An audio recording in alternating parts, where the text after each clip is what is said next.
रघुकुल रीत सदा चली आई, प्राण जाए पर वचन ना जाए। ये दोहा सुन के आपको पता चल गया होगा कि मैं आज कौन सा मैसेज लेके आई हूँ। नमस्कार, मैं हूँ सोनल देसाई। एक ग्रंथ ऐसा है जिसके बारे में बचपन से पढ़ाया गया है, टीवी में, सीरियल में बहुत बार देखा है, और उस ग्रंथ का नाम है रामायण। अगर मैं आपको पूछ लूँ ना रामायण के बारे में कुछ बताइए, तो आप तुरंत बता देंगे। राम कौन थे, वनवास में क्या हुआ था, हनुमान कौन थे। लेकिन इस महान ग्रंथ को यूं ही पढ़ लेना, टीवी सीरियल में देख लेना काफ़ी नहीं है। ये ग्रंथ आपको जीने की कला सिखा सकता है। इस ग्रंथ में कमाल की बातें छुपी हुई है। अगर आप इसे फॉलो कर गए तो आपकी पर्सनालिटी, आपका बिजनेस, आपकी पर्सनल लाइफ, आपका करियर कई गुना बढ़ सकता है। तो आज मैं शेयर करने वाली हूँ 7 कमाल के लेसन जो आपकी लाइफ में, आपके करियर में, आपके बिजनेस में, आपके टीम ग्रोथ में अहम भूमिका निभा सकते हैं। तो आप आज एक एक करके गहराई से सीखिएगा, आत्ममंथन करिएगा। कहाँ आपने इस नियम को तोड़ा और फॉलो करना शुरू कर देंगे तो आपकी अपनी पर्सनल लाइफ में, अपने करियर में एक क्रांतिकारी परिवर्तन शुरू होने जाएंगे। पहली चीज़ जो मैं रामायण में हमेशा सीखती हूँ, ऑनर योर वर्ड्स। अपने शब्दों का वैल्यू होना चाहिए। अगर आपने कुछ कह दिया, उसके बाद लिखने की, रिकॉर्ड करने की ज़रूरत नहीं होनी चाहिए। अगर आपने कह दिया आप कुछ करेंगे तो करेंगे। रामायण के शुरुआत में ये दोहा कहा जाता है कि रघुकुल रीत सदा चली आई, प्राण जाए पर वचन ना जाए। ये बात इतनी गहरी है, इस बात की गहराई आपको समझनी चाहिए।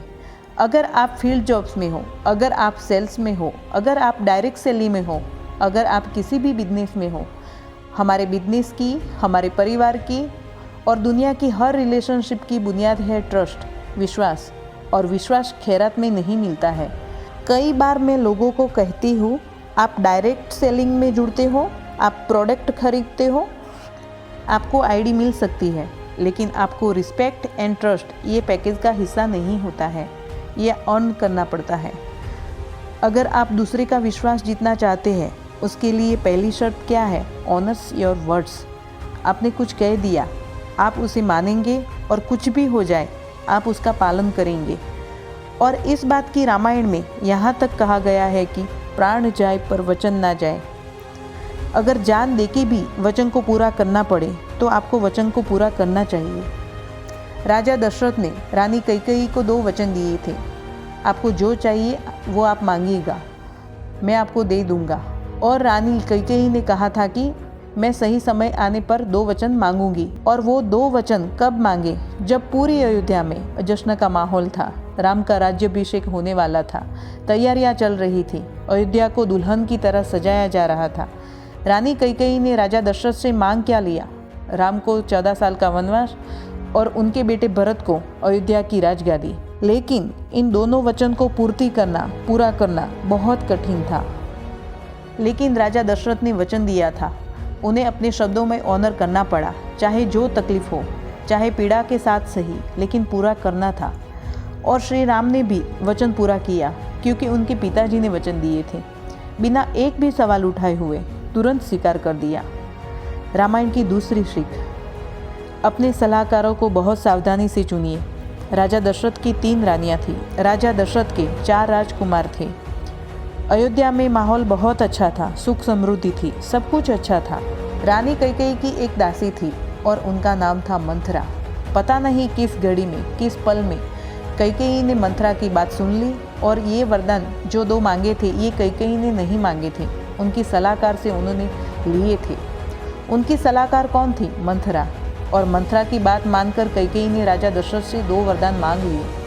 परिणाम, कैकेयी विधवा हो गई, क्योंकि राजा दशरथ राम के वियोग में उनका देहांत हो गया। और दूसरा, अपने बेटे भरत के लिए उनको सिंहासन मिले, लेकिन भरत खुद इतना गुस्सा हो गई कि राम की पादुका सिंहासन पर रख दिया और पूरी जिंदगी भरत ने अयोध्या का राजपाट स्वीकार नहीं किया।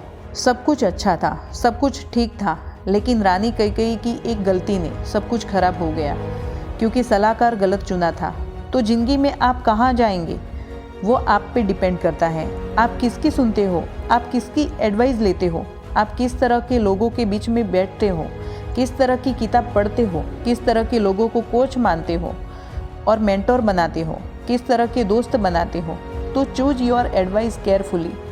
तीसरा, relationship are more important than money. आप कल्पना करिए, राम के राज्याभिषेक की तैयारी चल रही है। अयोध्या का अगला राजा कौन है? सब बहुत खुश है, उल्लास का माहौल है, राजा बहुत खुश है, आसपास के राजा बहुत खुश हैं।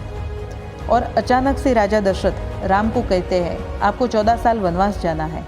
उनका राज्यपाठ, उनके सारे ऐशो आराम 1 सेकंड में छीन गए। लेकिन उनकी पत्नी बोली, अगर आप वनवास में जाएंगे तो मैं भी जाऊंगी।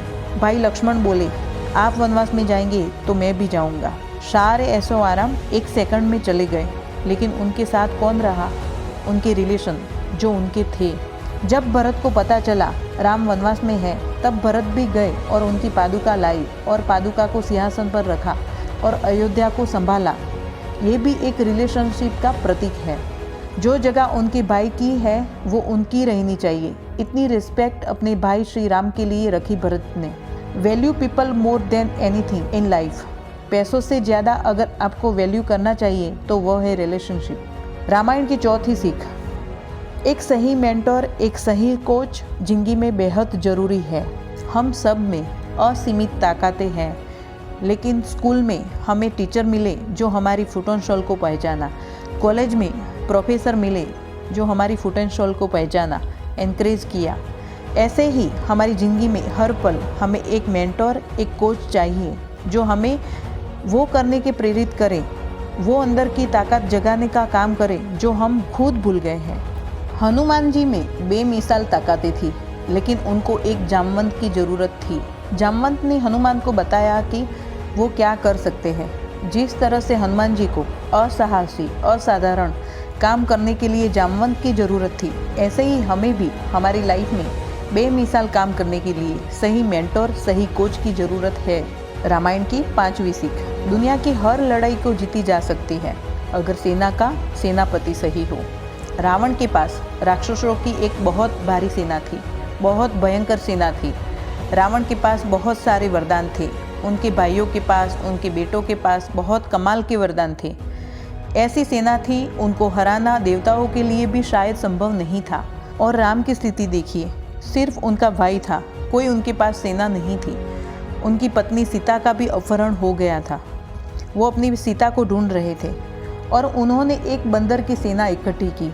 जहाँ से हो पाया वहाँ से उन्होंने किसको क्या काम देना, कौन महारथ से काम कर सकता है, और उनकी लीडरशिप वानर सेना ने राक्षसों को हराया, उनके घर जाके हराया।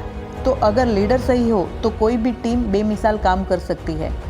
अगर आप में से कोई लोग ऐसे जो बोलते हैं ना कि हमारी टीम में ये कमी है, तो आज के बाद टीम की कमियां निकालना बंद करिए। लीडर सही होगा तो कुछ भी करवा सकता है। अपने आप को सुधारिए, अपने आप में काम करिए और कमाल का काम कर सकते हैं आप। रामायण से छठी चीज़ पीड़ा देने वाली है लेकिन सीखनी चाहिए। Greed and revenge are roots to disaster. लालच और बदला, ये आपकी दो भावनाएं हैं तो इनका परिणाम सिर्फ बुरा है, डिजास्टर है। रावण बहुत बड़ी बलशाली थी, बहुत साल तपस्या की थी, बहुत बड़ी विद्वान और बहुत बड़ी ज्ञानी माना जाता था। फिर भी उनसे लाइफ में 2 गलतियां हुई। इन 2 गलतियों को आप समझिएगा। रावण अपनी बहन शूर्पणखा को अपमान का बदला लेने के लिए राम जी की पत्नी सीता का अपहरण किया। और इस पॉइंट में मैं आपको कहती हूँ, greed and revenge are roots to disaster. जिंदगी में आपको ऐसी हजारों कहानियाँ मिल जाएगी, रियल लाइफ स्टोरी जिसमें लोग शायद फर्श से अर्श तक पहुँच गए, जिंदगी में कमाल की अचीवमेंट हासिल कर ली, लेकिन जिसमें ग्रीड आया। ऐसी बहुत सारी कंपनी है, बहुत सारे लोग हैं, हजारों करोड़ों बैलेंस बना लिया, इनकम बना ली, लेकिन सिर्फ लालच की वजह से, बदले की वजह से सब कुछ खो दिया। रामायण की 7वीं और आखिरी चीज़, इसको आप गौर से समझिएगा। हर समय आपको सही और गलत का चुनाव करना होगा और आपको वो रास्ता चुनना होगा जो आपके लिए सही है। राम के जाने के बाद भरत को सिंहासन ऑफर किया गया और अब अयोध्या का राजा कौन बनेगा? भरत। वो चाहते तो राजपाट का आनंद ले सकते थे। श्री राम 14 साल वनवास गए और किसी को मालूम नहीं था कि वो कब वापस लौटेंगे और उस खतरनाक जंगल से वो वापस आ भी पाएंगे कि नहीं। उस जगह पर बैठना भरत चाहते तो अधिकार मांग के बैठ सकते थे, लेकिन उन्हें वो नहीं किया। उस समय उनको सही लगा। विभीषण को मालूम था कि वो अपने भाई रावण का साथ देंगे, गलत का साथ देंगे। रावण ने लालच की भावना से, बदले की भावना से गलत किया, जो नहीं करना चाहिए था। विभीषण ने सही चुना। विभीषण ने अपने भाई का साथ ना देते हुए सच्चाई का साथ दिया। अंगद बाली के बेटे थे और राम और सुग्रीव ने मिलकर बाली को मारा था। उसके बाद भी क्यों अंगद ने राम का साथ दिया? क्योंकि उनको पता था सही कौन है और गलत कौन है। और जब अंगद राम के दूत बनकर रावण के दरबार में गए थे तो रावण ने कहा कि तुम्हारे पिता बाली मेरे दोस्त थे और तुम मेरे साथ मिल जाओ। लेकिन अंगद को पता था सही कौन है और गलत कौन है। जिंदगी में बहुत बार आपको चुनना होगा। आप क्या चुनोगे, जो आसान है या फिर आप वो चुनेंगे जो सही है? और आखिर में बुराई चाहे कितनी भी बड़ी हो, कितनी भी भयंकर दिखे, कितनी भी ताकतवर दिखे, लेकिन आखिर में जीत सच की होती है, सत्य की होती है। तो इनमें से आपने कहाँ रूल्स को तोड़ा है और इन 7 रूल्स को फॉलो करो। जिंदगी बेहतरीन जियो, जिंदगी खुशहाल जियो। जय श्री राम।